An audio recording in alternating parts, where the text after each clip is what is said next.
तमाम प्रबंधक, माननीय चडूनी जी, बेटी दिनेश फोगाट। अब मेरी तो दिक्कत ये है कि मैं इनके धरने पे जाता हूँ तो मुझे 3 की मिलाई करनी पड़ती है। ये मेरे मामा के गोद की है, साक्षी मलिक मेरे गोद की है। तो मैं 4-6 दिन पहले गया था तो 3 मिलाई करके आया कि चलो तो हमारे घर की बेटी है। तो मैं इससे अभी कह रहा था कि देश में जिधर निकलोगे इसी तादाद में लोग तुम्हारे साथ खड़े रहेंगे और देश के लोगों ने तुम्हारी लड़ाई को अपनी लड़ाई मान लिया है, जिसमें कोई ज्यादा मेहनत करने की जरूरत आपको नहीं है, वो मेहनत हम करेंगे। मैं आपको एक बात बताऊं, 2 हफ्ते पहले मैंने एक इंटरव्यू में उस अखबार वाले को बताया कि पुलवामा में हमारे 40 जवान शहीद हो गए। जब मैं वहां गया और मैंने सारा नक्शा देखा और लौट के आया तो प्रधानमंत्री कहीं गए हुए थे, शूटिंग करा रहे थे अपनी। उनका टेलीफोन आया, उन्होंने कहा सतपाल भाई क्या हुआ? मैंने कहा साहब ऐसे ऐसे हमारे 40 जवान शहीद हो गए और वो हमारी गलती से हो गए। वो 4 महीने से हवाई जहाज मांग रहे थे जम्मू से श्रीनगर जाने के लिए, लेकिन उनको हमने हवाई जहाज नहीं दिए, लिहाजा वो सड़क के रास्ते गए और मारे गए। तो प्रधानमंत्री ने मुझे कहा कि तुम चुप रहो। 2 घंटे बाद जो हमारा सिक्योरिटी एडवाइजर है अजीत डोभाल, वो मेरे साथ पड़ा है, उसका टेलीफोन आया कि सत्तार भाई इस पे बोलो मत, इस पे चुप रहो। मैंने समझा शायद ये जांच कराते होंगे, वो जांच आज तक नहीं हुई है। वो सिर्फ एक बहाना ढूंढ रहे थे कि इस सवाल पे पाकिस्तान की तरफ मोड़ के और चुनाव लड़ जाएं। हमारे 40 बच्चों की लाश पे खड़े होकर ये चुनाव जीते हैं।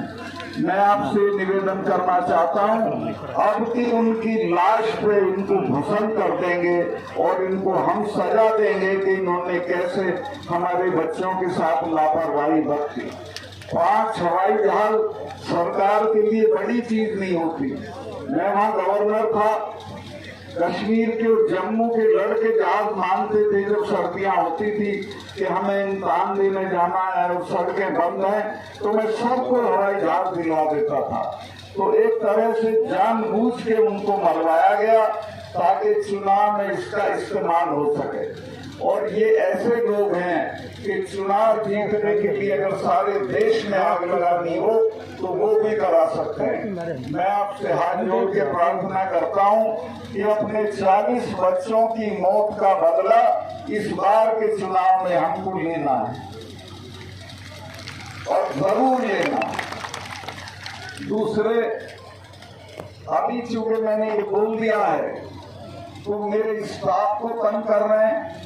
मेरे स्टाफ के लोग जो साधारण लोग हैं, 6-6 दिन से सीबीआई उनका इंटरोगेशन कर रही है। जिनके खिलाफ मैंने इल्जाम लगाए थे उनका किसी का इंटरोगेशन नहीं हो रहा। मेरी सारी सिक्योरिटी विड्रॉ कर ली है। मैं 2 कमरे के किराए के मकान में रह रहा हूँ, कोई गवर्नर नहीं रहता। कश्मीर का गवर्नर जब रिटायर होता है तो उसे दिल्ली में बंगला मिलता, उसको 70 लोगों की सिक्योरिटी मिलती है। मेरे पास 1 सिपाही है, सिर्फ 1 सिपाही है। मेरे साथ कुछ भी हो सकता है, लेकिन मुझे आपका हौसला है। मैं आपके भरोसे पे लड़ रहा हूँ और जब तक इनको हटा नहीं लेंगे तब तक लड़ता रहूंगा। इन बच्चियों की लड़ाई को हम जरूर जीत लेंगे, मुझे कोई शुबा नहीं है। जिस तरह से देश भर में इनके लिए हमदर्दी है, ये कामयाब होंगी और कोई रोक नहीं सकता। किसानों के मामले में जब 4 महीने तक किसान खड़े रहे बॉर्डर पे तो मैं मिलने गया प्रधानमंत्री से। जेब में इस्तीफा ले गया था गवर्नरशिप का। मैंने कहा कि साहब ये 4 महीने से खड़े हैं, इनसे कोई बातचीत कर लो। तो बहुत घमंड में थे, बोले कि चले जाएंगे सतपाल, मुझे गुस्सा आया। मैंने कहा साहब आप इनको जानते नहीं है, तब जाएंगे जब आप चले जाओगे।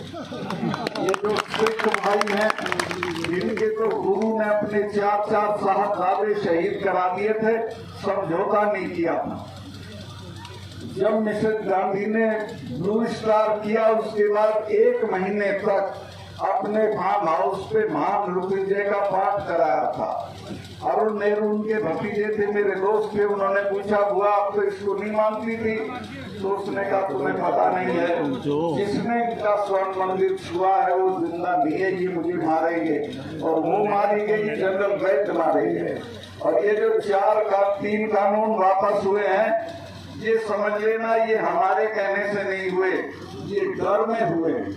और अपने लोगों का मैंने कहा कि जो हमारे वाले हैं, ये तो हर 6 महीने लाल किले पे चढ़े रहते थे। इन्होंने तो आगरा में अकबर की कब्र उखाड़ ली थी और उखाड़ के दाह संस्कार कर दिया।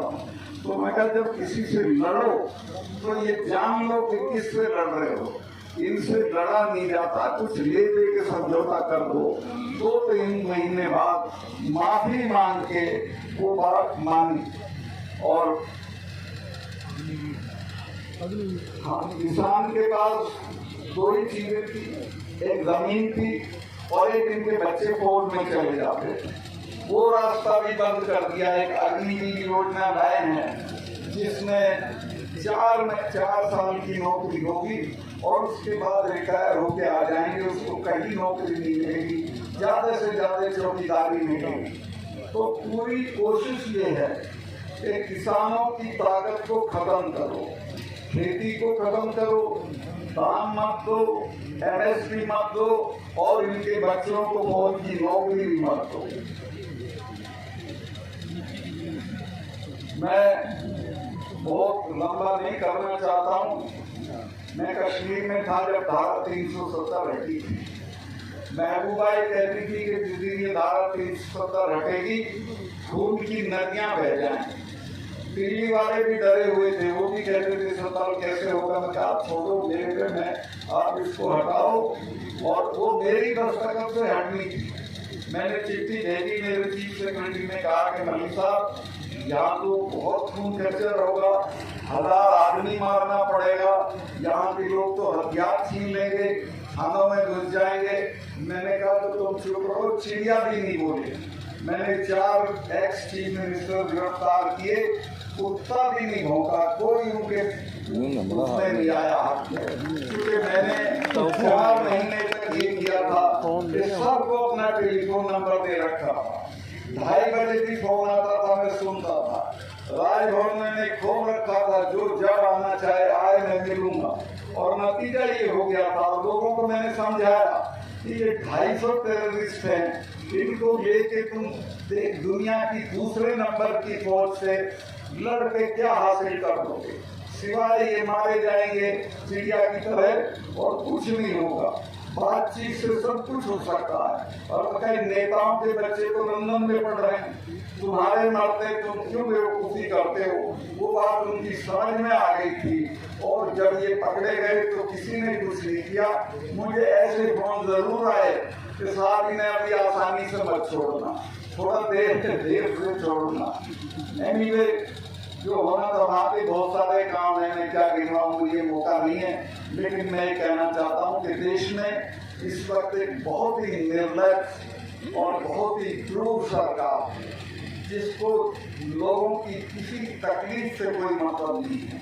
ये बच्चियां जब जीत के आती हैं तो इन्हें अपने बंगले पे बुला के फोटो कराता है, चाय पिलाता है और कहता है हमारी बच्चियां जीत के आ गई और अब ये पढ़ी है तो इनकी कोई सुध नहीं दे रहा है।